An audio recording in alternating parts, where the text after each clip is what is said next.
ছাত্ৰ-ছাত্ৰীসকল অনলাইন লাৰ্ণিংলৈ মই sobitaborah তোমালোকক পুনৰবাৰ স্বাগতম জনাইছো আজি দেউৰীয়া কুইজত মই তোমালোকৰ বাবে কেইটামান আকৌ কুইজ লৈ আহিছো আজি মই সৰ্দাৰ বল্লভভাই পেটেলৰ ওপৰত কেইটামান কুইজ তোমালোকলৈ লৈ আহিছো কুইজ আৰম্ভ কৰাৰ আগতে মই তোমালোকক মনত পেলাই দিও তোমালোকে কুইজৰ শেষত তোমালোকৰ স্কোৰটো কিন্তু কমেন্ট কৰি মোক জনাবলৈ নাপাহৰিবা আৰু যদি তোমালোকে মোৰ ভিডিওবোৰ চাই আছা আৰু কিবা যদি তোমালোক লাভান্বিত হৈছা তেতিয়াহলে মোৰ চেনেলটো সাবস্ক্ৰাইব কৰি থবা যাতে মই নতুন ভিডিও দিলে তোমালোকে গম পোৱা তেতিয়াহলে দেৰি নকৰি বলে আমি আমাৰ আজি ভিডিওটো আৰম্ভ কৰো আমাৰ প্ৰথম প্ৰশ্নটো হ'ল who is known as the iron man of India ভাৰতত লৌহ মানৱ বুলি কাক কোৱা হয় অপচন বিলাক হ'ল option A Sardar Vallabhbhai Patel option B Mahatma Gandhi option C Mangal Pandey তোমালোকৰ সময় আৰম্ভ হৈছে এতিয়াৰ পৰা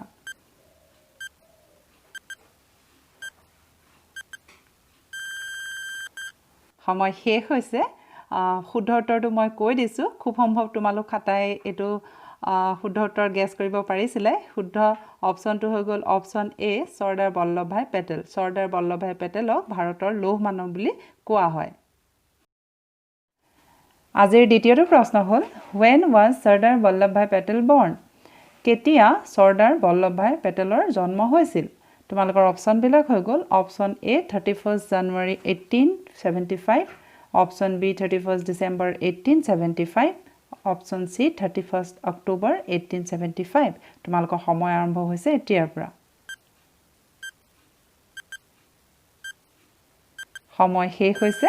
মই তোমালোকক শুদ্ধ উত্তৰটো কৈ দিছো সৰ্দাৰ বল্লভভাই পেটেলৰ জন্ম হৈছিল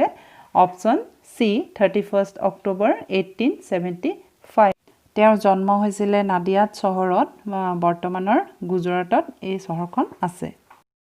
আজিৰ তৃতীয়টো প্ৰশ্ন হ'ল when was the national unity day observed in India ভাৰতত ৰাষ্ট্ৰীয় একতা দিৱস কেতিয়া পালন কৰা হয় তোমালোকৰ অপচন বিলাক হৈ গল 31st October 31st November 31st December তোমালোকৰ সময় আৰম্ভ হৈছে এতিয়াৰ পৰা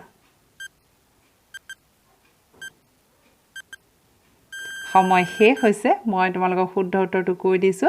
option A 31st October সৰ্দাৰ Vallabhbhai পেটেলৰ জন্ম দিনটোকে ভাৰতত ৰাষ্ট্ৰীয় একতা দিৱস হিচাপে পালন কৰা হয় আমাৰ চতুৰ্থটো প্ৰশ্ন when was the first national unity day observed in India ভাৰতত প্ৰথমবাৰৰ বাবে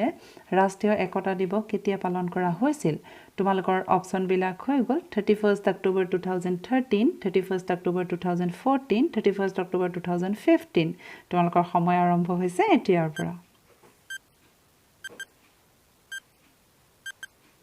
সময় শেষ হৈছে শুদ্ধ অপচনটো মই তোমালোকক কৈ দিছো অপচন বি 31st October 2014 2014 চনত পৰাই ভাৰত চৰকাৰে সৰ্দাৰ বল্লভভাই পেটেলৰ জন্মদিনটো ৰাষ্ট্ৰীয় একতা দিৱস হিচাপে পালন কৰাৰ সিদ্ধান্ত লয় আজিৰ শেষৰটো প্ৰশ্ন which is the tallest statue in the world পৃথিৱীৰ ভিতৰতে আটাইতকৈ ওখ মূৰ্তি কোনটো অপচন বিলাক হ'ল Laykyun Sekkya Buddha Myanmar Statue of Unity India Spring Temple Buddha China তোমালোকৰ সময় আৰম্ভ হৈছে এতিয়াৰ পৰা সময় শেষ হৈছে শুদ্ধ অপচনটো মই তোমালোকক কৈ দিছো option B Statue of Unity যেটো ভাৰততে আছে নহয় জানো ইয়াৰ উচ্চতা হৈ গল 182 মিটাৰ আৰু দ্বিতীয় টলেষ্ট ষ্টেচুটো হ'ল স্প্ৰিং টেম্পল বুদ্ধ যেটো চাইনাত আছে আৰু লেকিউন সেইক্য বুদ্ধ যেটো ম্যানমাৰত আছে হেতু তৃতীয় টলেষ্ট ষ্টেচু ঠিক আছে তেতিয়াহলে আজিৰ কুইজ আমাৰ শেষ হৈছে তোমালোকে কিমান স্কোৰ কৰিলা মোক